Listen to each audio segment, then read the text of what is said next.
Part 1: The Architect of Dust. I spent 10 years watching my relatives pray for my grandfather to die. But they didn't realize I was the one holding the keys to the graveyard. My name is Elias. At 45, I have spent the better part of my life maintaining the Blackwood estate, a sprawling legacy of ancient oak forests and a sandstone manor that has belonged to my family for 4 generations. To me, Blackwood is a sanctuary of history, to my cousins and uncles. It was a golden carcass waiting to be picked clean the moment the old man's heart stopped beating. The day we buried my grandfather. The sky over Blackwood was a heavy, bruised purple.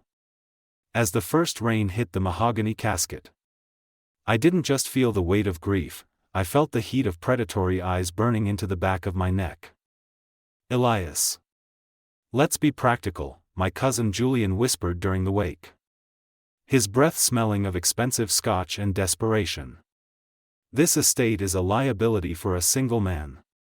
The North Woods alone could fund a resort that would secure the future for the entire family. You're a caretaker, not a king. I looked at him, seeing the twitch in his jaw that always betrayed his gambling debts. I said nothing. My grandfather had taught me that the strongest man in the room isn't the one shouting, it's the one who knows exactly where the foundations are cracked. 1 week later, the vultures gathered in the grand library. My Aunt Clara sat there with her 2 sons and a team of high-priced lawyers, smelling of mothballs and malice. They presented a document they claimed was a codicil, a secret amendment to the will, signed in my grandfather's final, delirious days, which supposedly split the estate equally among all surviving members. Elias. Dear. You've worked so hard, Clara said, her voice dripping with the kind of sweetness that hides a razor blade. It's time for the rest of the family to share the burden. You can keep the gardener's cottage, but the manor and the land will be auctioned to the highest bidder by the end of the month. They smiled. They saw a quiet man who had spent a decade bedside, wiping brows and reading ledgers. They thought I was a pushover, a servant to a dead man's memory. They had no idea that while I was caring for my grandfather, we were also designing a legal labyrinth so complex that no common lawyer could ever find the exit. I stood up slowly, walking toward the massive oil portrait of my grandfather that hung above the fireplace. I knew every inch of that frame. I knew the secret pressure point hidden behind the gilded oak. You speak of legacy, I said, my voice deep and steady, resonating through the room like a tolling bell. But a legacy isn't something you steal. It's something you earn. And unfortunately for you, my grandfather left a structural audit of this family that none of you were prepared for. I pressed the hidden catch. A heavy click echoed through the silent library, and a concealed vault behind the bookshelves slid open. Inside was a leather-bound black box and a digital recording device. My grandfather knew exactly who tried to accelerate his passing on his final night in the hospital. I said, my eyes locking onto Julian, whose face began to turn the color of wet ash. And he left a very specific clause for anyone who dared to touch a single stone of Blackwood. The trap was set. They came for the money, but they were about to walk into a total foreclosure of their lives. Part 2: The Structural Failure. They thought they were walking away with my inheritance, but I was busy preparing the evidence that would strip them of their freedom. The air in the library turned cold as the vault door hummed open. My relatives sat frozen, their expensive lawyers suddenly looking very small in their tailored suits. Julian tried to laugh. A dry, rattling sound that didn't reach his panicked eyes. A black box. Elias? What is this? A spy novel? We have a signed codicil. The land is ours. I didn't answer him immediately. Instead, I pulled out a set of blueprints, not of the house, but of the family bank accounts and offshore movements Julian thought were invisible. I laid them on the mahogany table with the precision of a surgeon. You see, Julian, when you're an architect, you learn to look for the load-bearing lies, I said, my voice dropping an octave. You spent the last 3 years funneling money from the estate's maintenance fund to cover your losses in Macau. You thought I was too busy reading to my grandfather to notice the leaks in the accounts. But every cent you moved left a trail of digital breadcrumbs leading straight to this room. Aunt Clara stood up. Her face twisted in a mask of indignation.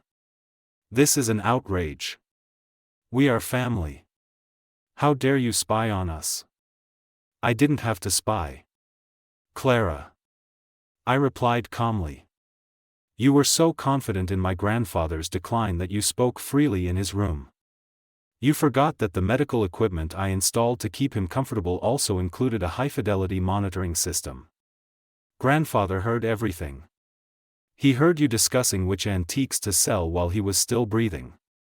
He heard you, Julian, asking the nurse how much extra sedative it would take to ensure he didn't wake up on Tuesday morning.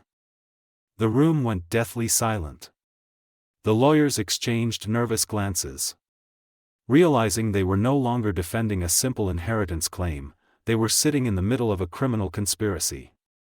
Julian's hands began to shake so violently he had to hide them under the table. He knew that if that recording device in the black box was turned on, his life as a socialite was over.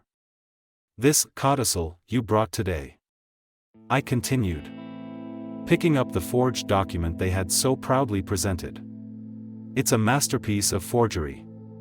Truly. But unfortunately for you, the ink used on this signature didn't exist when this document was supposedly signed. I had the estate's chemist analyze the samples yesterday. This was printed 48 hours ago in a basement in the city. I leaned forward, the shadows of the library making my face look like carved stone.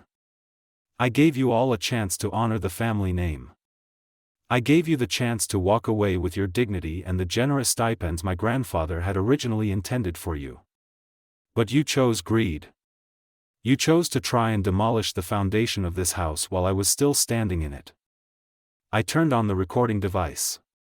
My grandfather's voice filled the room, not the weak, trembling voice of a dying man, but the firm, commanding tone of the patriarch he had always been.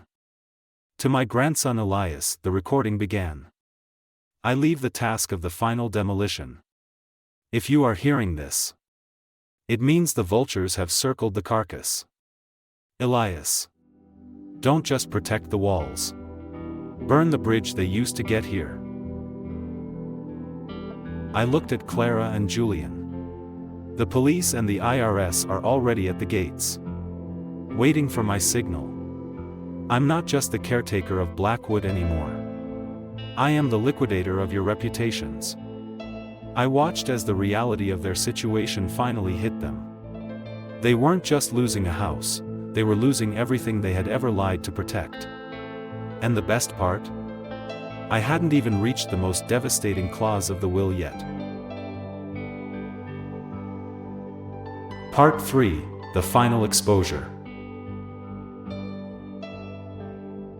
They thought my grandfather was a helpless old man. But he had spent his final days building a digital gallows for every person in this room. As my grandfather's voice echoed through the library, the vultures began to scatter. Julian lunged for the recording device, his face distorted with a desperate, primal fear. But before his hand could even reach the mahogany table, my security detail, men I had hired months ago under the guise of estate renovators, stepped out from the shadows of the corridors. They didn't need to say a word, the sight of professional intervention was enough to pin Julian to his seat. Sit down, Julian, I said. My voice as cold as the stone floors of the cellar. The show is just getting to the part you'll hate the most. I turned my gaze to Aunt Clara. She was clutching her pearls so hard I thought the string would snap. Elias. Please, we are family. Think of the scandal. Think of the Blackwood name. I am thinking of the family name. Clara. I replied. That's why I'm purging the rot before it spreads to the rest of the structure. You see. The vault didn't just contain recordings. It contained the blueprints of betrayal. Grandfather was a man of meticulous detail. He didn't just record your voices, he recorded your transactions. I pulled a second folder from the black box, this one bright red. I tossed it in front of Clara's lawyer. Check page 15. You'll find the offshore account Clara used to pay off the medical examiner to fast-track the cremation. She wanted the evidence turned to ash before an autopsy could be performed. Too bad for her. I had my grandfather's body moved to a private facility the moment he was pronounced dead. The casket you buried this morning? It was filled with the very ledgers and forged documents you thought you had destroyed. The lawyer's face went pale. He closed the folder and pushed it away as if it were radioactive. He knew that by even representing them now, he was flirting with disbarment, or worse. But here is the final clause. I said, standing up and walking toward the large bay window that overlooked the estate. Outside, the blue and red lights of the authorities were now visible, snaking their way up the long gravel driveway. Grandfather knew you would try to claim he was mentally unfit. So, he filmed his final psychiatric evaluation with 3 independent board-certified doctors. In that video, he explicitly disinherits anyone who attempts to contest this will or commits a crime against the estate. I turned back to them. The flickering lights from the police cars casting long, rhythmic shadows across the room.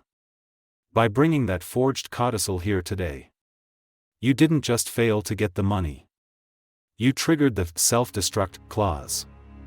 Every cent of the stipends, every trust fund, and every piece of property you currently hold that was funded by the Blackwood name is now being reclaimed. You aren't just leaving this house empty-handed. You are leaving it in debt to the estate for the rest of your lives. Part 4, The Controlled Demolition. The beauty of a controlled demolition is that from the outside, everything looks fine, until the moment the ground disappears beneath your feet.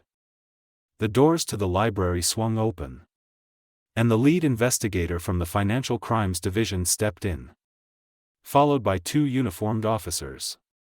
There was no shouting, no dramatic struggle, just the quiet, rhythmic clicking of handcuffs. Julian was the first to be led out. He looked broken, his expensive silk shirt stained with sweat, his eyes darting around as if looking for an exit that had been sealed years ago. Clara tried to maintain her dignity, standing up straight as the officers approached. "You'll hear from my other lawyers," she hissed at me. "I doubt it, Clara," I said softly. "The funds you would use to pay them were frozen 10 minutes ago." In the eyes of the law, and in the eyes of this family, you no longer exist. As they were escorted out into the rain, the silence that returned to the Blackwood Manor was different. It wasn't the heavy, suffocating silence of a house under siege, it was the clean, quiet air of a building that had finally been cleared of its pests. I stood on the porch, watching the taillights of the police cruisers disappear into the dark woods. My assistant, a man who had been my shadow for the last year, stepped up beside me. "What now, Elias?" I looked out over the land, the ancient oaks, the rolling hills, the legacy I had fought so hard to protect. Now, we start the real renovation. This house has been haunted by greed for too long. It's time to turn Blackwood into what it was meant to be, a foundation for a family that actually deserves the name. I walked back into the library and picked up the black box. Inside, there was one small, handwritten note from my grandfather that I hadn't shown the others. It simply said, "Build something that can't be torn down. Elias. I knew you were the only one who could." I closed the vault, the heavy stone sliding back into place with a final, satisfying thud. The architect of justice had finished his work. The vultures were gone. The site was clear. And for the first time in 45 years, I was truly home.